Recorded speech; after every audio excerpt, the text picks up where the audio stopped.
Hello, hello, ¿qué tal queridos hermanos? Les habla su amigo y compañero, hermano Jorge, un gusto saludarles. Gloria al Padre por este día maravilloso. Ora a Dios para que su manto de misericordia esté con cada uno de ustedes, mis hermanos.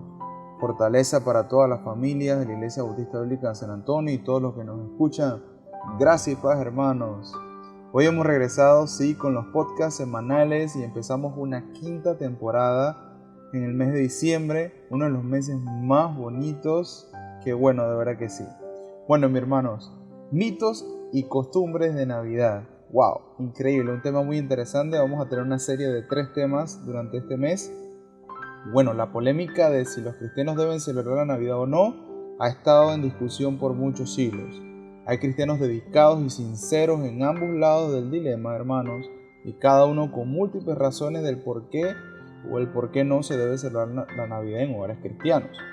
Pero miren, el día de hoy en realidad vamos a estar conversando un poquito en esta temporada, quizás no tan enfocado en que si el cristiano debe o no debe celebrar la Navidad, pero nos gustaría compartir con ustedes un poquito de lo que es temas muy interesantes reflejados a los mitos que se escuchan en Navidad.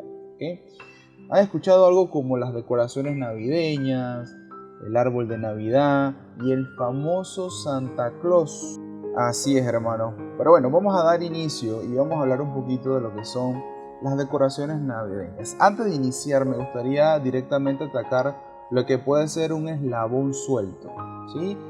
Quiero referirme a 1 de Samuel 16:7. Dice: Jehová respondió a Samuel: no mires a su parecer ni a lo grande de su estatura, porque yo lo desecho, porque Jehová no mira lo que mira el hombre, pues el hombre mira lo que está delante de sus ojos, pero Jehová mira el corazón. Entonces, hermanos, ¿qué relación tiene este pasaje con las decoraciones navideñas? Pues es muy sencillo, hermanos. La vanidad es un problema del corazón que muchas veces solo Dios ve. A veces decimos que no lo somos, pero el Señor sabe que dentro de nosotros deseamos muchas veces hacer todo de manera superficial, inclusive para sobresalir con los demás. Las decoraciones navideñas no es el problema en esta ocasión. Creo que debemos ser muy conscientes y sabios a la hora de ser mayordomos de nuestros recursos. No podemos gastar en exceso cuando en realidad no son cosas prioritarias.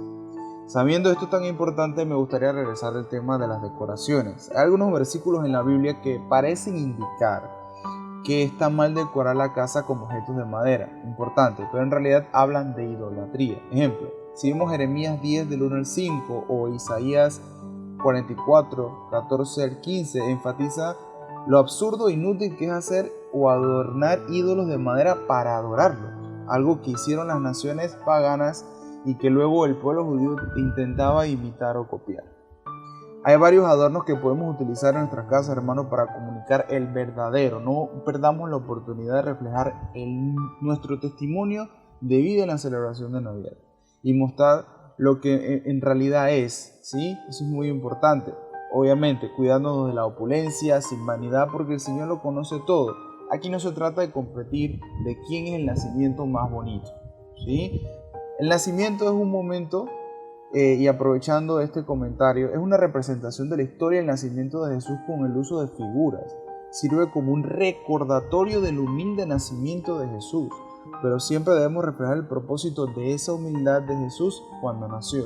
Así como el Hijo del Hombre no vino para que le sirvan, sino para servir y para dar su vida en rescate de muchos, hermanos. Muy bien, continuamos, hermanos. Creo que muchos están esperando la parte del arbolito de Navidad. Este punto del arbolito de Navidad, hermanos, es muy interesante. Y gloria a Dios que nos permite crecer en conocimiento y hemos hecho algunas investigaciones importantes. Y en realidad vamos a contestarnos estas preguntas. ¿Deberíamos los cristianos tener un árbol de Navidad? ¿Tiene el árbol de Navidad su origen en antiguos ritos paganos? O sea, un significado espiritual. Hermanos, me gustaría ser muy personal con este tema. Oro siempre para que Dios me permita tener las palabras correctas y siempre manteniendo la humildad para seguir aprendiendo mucho más y respetando la opinión de todos los hermanos. Es muy importante, ¿no? Todo a través de lo que nos refleja la palabra del Señor. La costumbre moderna del árbol de Navidad no procede de ninguna forma del paganismo puntualmente. Hasta el momento no hay evidencias de alguna religión pagana que decorara un árbol especial para celebrar festivales de invierno. Es importante que recordemos que una vez que somos conversos, hermanos, y vivimos un proceso de santificación, de perseverancia en vida en Cristo, por supuesto, nuestra mente se prepara constantemente, ¿sí? Obviamente, siempre a través de oración, de compromiso, una lectura bíblica. ¿Para qué? Para discernir por la gracia de nuestro Santo Espíritu, del Espíritu Santo de Dios. Les doy unas referencias históricas muy interesantes de este tema, queridos hermanos. Los romanos celebraban el solsticio de invierno con un festival llamado Saturnalia, en honor a Saturno, su supuesto dios de la agricultura. Decoraban sus plantas e intercambiaban regalos. Hasta ahí.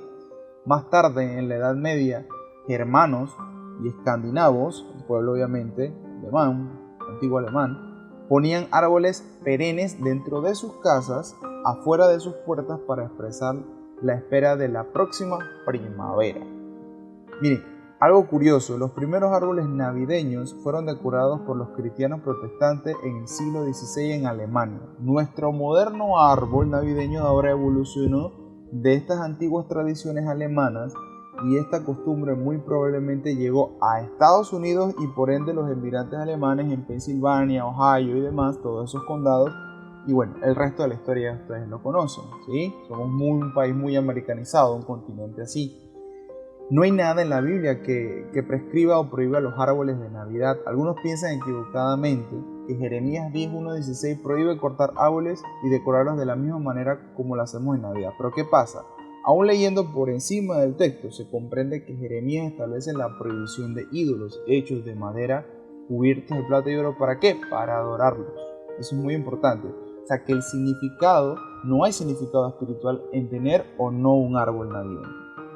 Ahora bien, cualquiera que sea nuestra decisión, hermanos, el motivo detrás de la decisión del creyente acerca de este punto, como en todas las cuestiones de la conciencia, hermanos, es muy importante esto, debe ser para complacer al Señor. Romanos 14, del 5 al 6, establece en este pasaje el principio acerca de la libertad de elección.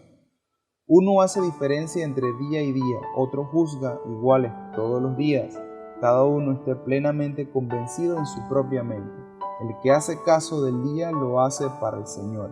El Señor se contrista cuando los cristianos miran a otro con desdén, ya sea por celebrar o no la Navidad. Esto es un orgullo espiritual, hermanos. Cuando sentimos que de alguna manera nos hemos elevado a un plano superior de espiritualidad por hacer o no algo sobre lo que la Biblia calla, usamos equivocadamente nuestra libertad en Cristo otorgada. Crearon así divisiones en su cuerpo y de esta manera deshonramos al Señor. Pues sí, si pues coméis o bebéis o hacéis otra cosa, hacedlo todo para la gloria de Dios. Recordemos, hermanos. Bueno, hermanos, hablemos del famoso Santa Claus. Wow, aquí sí estamos entrando en un detalle muy importante y un tema que debemos aclarar. Mire, mi especialidad en el área de mercadeo, y quiero decirles que culpo de gran manera a la parte comercial y a la parte de estrategia del mercadeo de comercializar las fechas durante el año. Lo acepto. Es importante reconocer que la parte comercial influye mucho en estas cosas. Pero me gustaría regresar a las bases bíblicas, hermanos. Aquí sí tenemos algunos detalles históricos antes de empezar. Aunque ustedes no lo crean, Santa Claus es un personaje mítico. Su identidad está basada, aparte de un cristiano de la iglesia medieval llamado San Nicolás de Mira, quien vivió en el siglo IV. Nicolás nació de padres cristianos quienes al morir le dejaron una herencia que él distribuyó a los pobres. Luego en la Edad Moderna fue adaptado para generar una proyección comercial, como les comenté, de la mano de marcas como Coca-Cola o infinidades de anuncios. Prácticamente un lavado de cerebro de los niños en América por el punto principal. No es ese. Ustedes saben cuál es el punto principal. Es Jesús. Y aunque no lo crean, muchos padres cristianos están indecisos si deben o no jugar a ser Santa Claus, supuestamente, con sus hijos. Por una parte, el tema de jugar a ser Santa Claus hace la celebración de la Navidad mágica, entre comillas, y divertida, dejando recuerdos maravillosos de esta celebración por muchos años en el futuro. Pero en realidad, por otra parte, y más importante, es que el centro de atención de la Navidad debería ser Jesucristo y lo mucho que Él nos ha dado. Hermanos, los niños creen que los regalos que reciben en Navidad vienen de un personaje mágico. Con recursos inagotables, son menos propensos a apreciar lo que han recibido y los sacrificios que sus padres han hecho para darles estos regalos.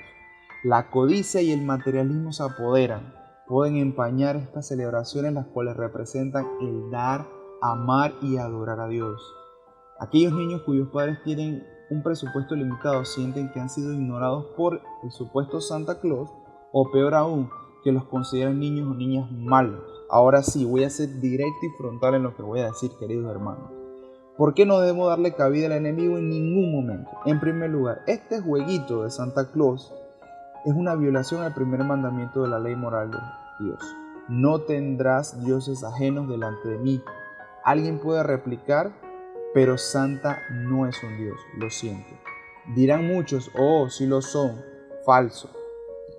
Son un dios falso, pero lo es en un contexto muy simple.